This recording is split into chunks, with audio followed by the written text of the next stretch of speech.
You know, all great things have to eventually come to an end. No, don't worry. I'm not talking about my show.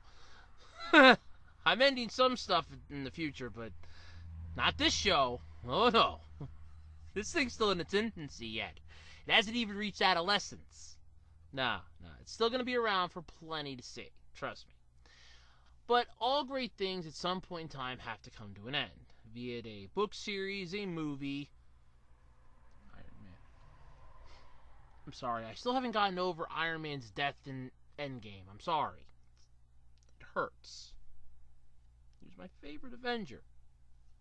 My favorite Marvel character.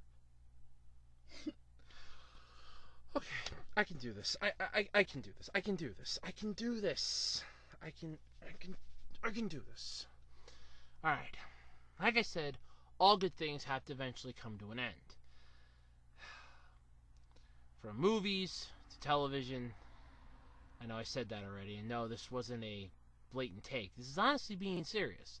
All great things have to come to an end. And my little stint that I just did there, while actually true, because I still have not gotten over the death of Iron Man, is how a lot of people feel. And it's a common emotion that comes from a lot of people. There's multiple stages of grief, and I think everybody out there has at least heard of them by now in their lives. I'm not going to go over them. But in this discussion video, we're going to look at some reasons why shows ended and how they could have ended better.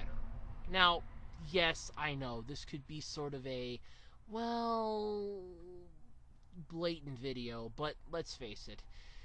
Everything has to end at some point, and all good things must eventually come to an end. That's today on Andrew Discusses.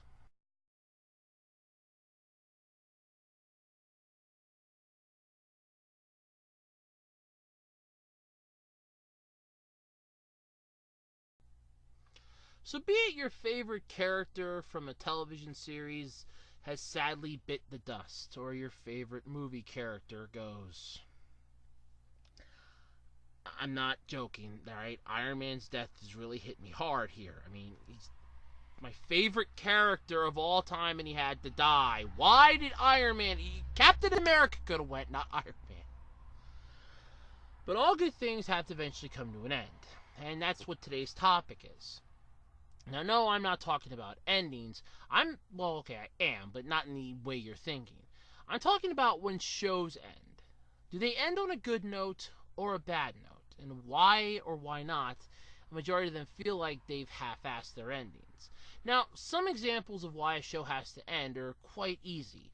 Either the license has run out for whatever they were having, the ratings have plummeted to basically garbage level, or Disney / Cartoon Network / Nickelodeon. I had to throw them in there, I'm sorry. Characters are leaving or have sadly passed on that can't be replaced and the show can't go on without them, or the network that they're on is sadly going belly up. Now, out of all of these scenarios, a majority of them can be very simple. One or two of them is mostly just simplistic, 100%, okay, it's dimwittery, or stupidity on their part because they didn't either A, renew the license, or B, figure out a way to get the ratings to come back up. But some of the other things they can't prevent. Now, oftentimes, shows just run their course. And yes, I know, it does happen. Prime examples of this actually are some of the most recent shows, as of this recording, that have already ended, including The Big Bang Theory, Star vs. the Forces of Evil, and for those of you out there that like the show, I'll even include Game of Thrones. While I have not seen it, I don't want to have you feel left out in this discussion, because believe me, I can tell so many of you are pissed. And rightfully so, don't worry. Stuff like this happens all the time, especially with television shows. They're half-assed or get way too big too fast, or in some cases just run their course. Now, while I'm not making up excuses for why they had to get canceled, I'm just saying that it does happen from time to time. While annoying as it is, they do happen. For The Big Bang Theory, it ended after 12 years. Now, the reason why is up for debate. Some are claiming it's because Jim Parsons was leaving and nobody else could do the show without him. I think is bullshit, but that's my opinion. There's also, it just ran its course. They were all tired of doing the show, things like that.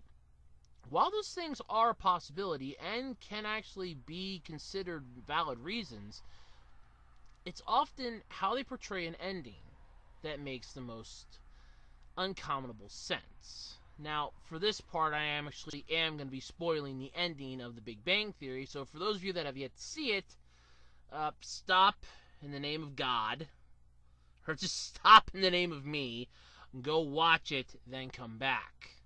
Trust me, you can find it. It's up on CBS's site. Anyway, Sheldon and Amy win the Nobel Prize, and because of this, they go over to Sweden to get the award. Because of this, they invite everybody to come along with them. Raj, Howard, Bernadette, Penny, and Leonard. All of their friends, basically. You know, with the exception of Stuart, because, well, Stuart. Everybody goes with them, and honestly, what felt off about this show, at least these 2 episodes that culminated the finale, is the fact that it didn't feel like a finale. It felt more like some type of a messed up program. Like it was just a standard episode and they had planned for some stories afterwards, while not actually wrapping everything up. The whole plot of it, like I said, was Sheldon and Amy won the Nobel Prize. Everybody goes over with them as they accept their award, and we find out that Penny and Leonard are going to be having a kid because Penny's pregnant. Yeah, that's it. Oh, and the elevator in the building finally started working again. Yeah.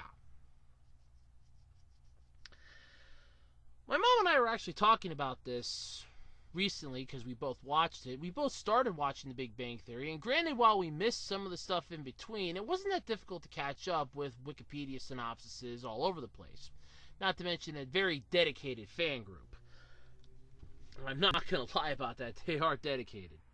So, thanks to them, I actually was able to catch up on most of what happened over the past couple seasons that I'd missed with not having cable. Plus, CBS's website. Can't stress that enough. Wonderful place to view these shows. But anyway, with all this going on, you would assume that the finale would have been this major, big to-do, like looking back at the 12 years that they had done. But it wasn't.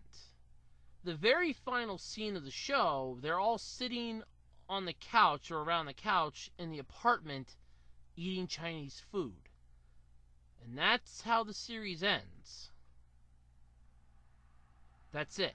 A pan-out shot of the whole group enjoying a meal together.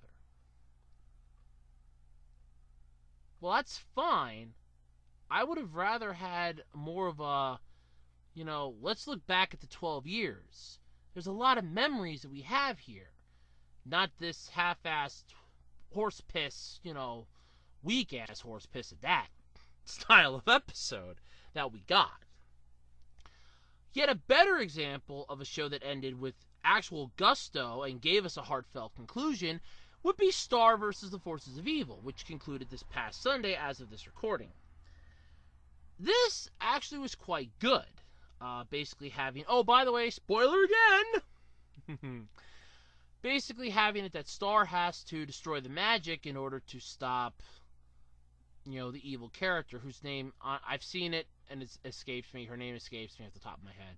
Don't shoot me. I have watched the episode, and I've watched some of the series. Don't shoot me. But anyway, because Star is basically trying to destroy the magic, and the other 2 queens come to help destroy the magic, they end up winning the day. However, because the magic's destroyed, all the portals are going to be destroyed as well. Because of this, Star and Marco, who had finally became a couple, have to separate. However, Marco doesn't want to go, and Star doesn't want to go, and both end up winding back up in the collapsing magic world, holding each other and hugging each other for one final time, creating what I'd like to call the little spark of magic between them that was able to unite their 2 worlds together. Just enough to bring them back, crossing over both dimensions and combining them into one. That is how you end a series on a high note. Even Gravity Falls had a proper ending with Weirdmageddon. I'm not going to lie, that was a good culmination of everything coming to fruition. All questions were answered, everything ended on a happy note, everybody left on a good note, and the door was left open for a possible continuation if need be. I mean, come on. Just because summer's over doesn't mean there's not going to be another one in 360 some days. Think about it. But anyway, this does happen, and honestly is, a unique trope. Some series do end on good notes, The Big Bang Theory ending on a bad note, but there are some that end on good notes. However, the bad ones also have to be taken into consideration, and they usually have sometimes horrible seasons building up to this. Now, not often, but sometimes they do. This is where you Game of Thrones fans can gladly chime in the discussion section, because I know how you feel about this. Look, I haven't seen the show. I have no interest in watching the show. As far as I'm concerned, if I want to watch a watered-down version of Lord of the Rings and Aragorn, I'll watch a watered-down version of Lord of the Rings humping Aragorn. Okay? There, I said it. I've said my piece. I don't mean any disrespect, but I've said my piece. That being said, it is possible for people to actually hate an ending of something while others like it. Yes, I wasn't a big humongous fan of how some of the shows that I like ended, but then again, neither were a lot of other people. Take it for a good example, a show that I actually did like called Zoey 101, back in the tween-centric era of Nickelodeon. Yes, I know, we're going back a few years, but trust me, it's worth it. Zoey 101 had a horrific fourth season. I hated that thing with a passion. They got rid of Chase, and they brought in this new guy who was supposed to be Zoe's crush for the season. And as far as I'm concerned, he could take a flying leap off of a tall building head first into the ground. That being said, I enjoyed the conclusional movie. It wrapped everything up in one nice big tidy bow that we the fans got to enjoy, while not having subtle hints about this thrown throughout most of the series, especially in that made-for-TV movie where they went on that little television show and Chase had accidentally told Zoe his feelings, but she never got the message because, of course, she left her phone by the fountain and it fell in, shorting out. Cheap-ass phone. But, that being said, sometimes shows do end good. Then there are shows that just end so badly you wonder why. And another good example of that would be Hey Arnold. Now, for those of you that remember Hey Arnold, it was another Nickelodeon show. For the longest time, it had just ended. There was no proper conclusion to it. Fact to be, we had nothing. It was a cliffhanger ending, sort of like Reboot Season 4. Don't get me started on that. But anyway, cliffhanger endings are another horrible trope, especially when it's a series finale. You're leaving the fans on a massive cliffhanger wondering what's going to happen next, only to basically not have relative conclusion because there's no conclusion to come. There's no more episodes. So you have no idea what's going to happen.